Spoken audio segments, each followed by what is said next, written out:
श्रावण कृष्ण पक्ष एकादशी व्रत कथा महत्तम। इस एकादशी का नाम कामिका एकादशी है।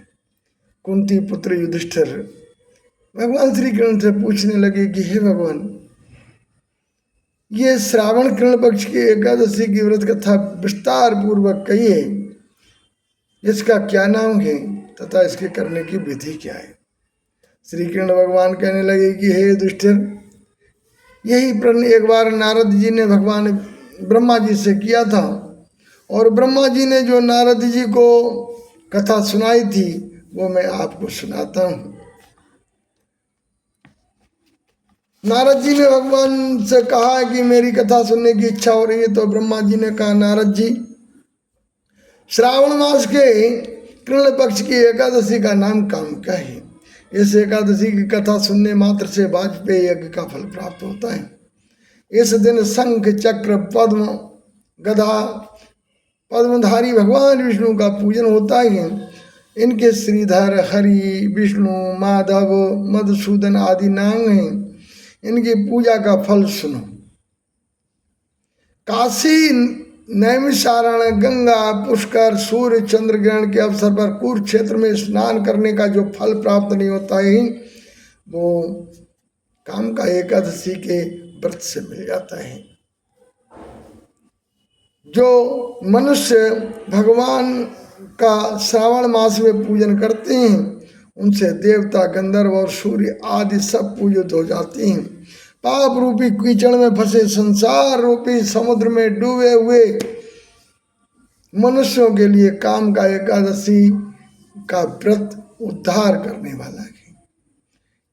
इससे बढ़कर पाप का नाशक कोई और उपाय नहीं है। नारद, स्वयं भगवान ने यही कहा है कि उनके प्रभाव से जीव को प्राप्त नहीं होता है। इस एकादशी की को भक्ति पूर्वक तुलसी दल, देखिए तुलसी दल की महत्ता कितनी है। इस एकादशी को भक्ति पूर्वक तुलसी दल भगवान को अर्पण करने वाले संसार में ऐसे रहते हैं जैसे जल के बीच में कमल।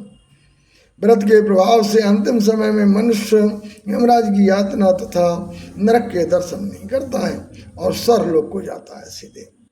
विष्णु भगवान रत्न, मोती, मणि, आभूषण आदि से इतने प्रसन्न नहीं होते जितने तुलसी दल से होते हैं।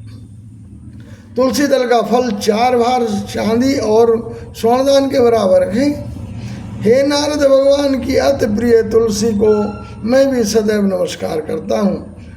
तुलसी के वृक्ष को सींचने से संपूर्ण यातनाएं दर्शन मात्र से, समस्त पाप और स्पर्श से मनुष्य पवित्र हो जाता है। जो मनुष्य भगवान के चरणों में तुलसी दल अर्पित करता है वो मुक्ति को प्राप्त हो जाता है।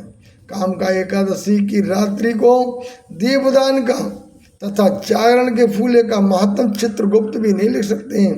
जो मनुष्य इस एकादशी की रात्रि को भगवान के मंदिर में दीप जलाते हैं, घी अथवा तिल के तेल का दीप जलाते हैं, 100 करोड़ दीपक युक्त होकर वो सूर्यलोक को जाते हैं।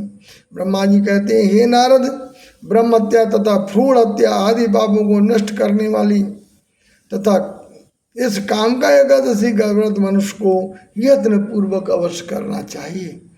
इस कामिका एकादशी के महात्म को श्रद्धा पूर्वक पढ़ने सुनने वाले के समस्त पाप नष्ट हो जाते हैं, उसे विष्णु लोक की प्राप्ति होती है। बोलिए विष्णु भगवान की जय।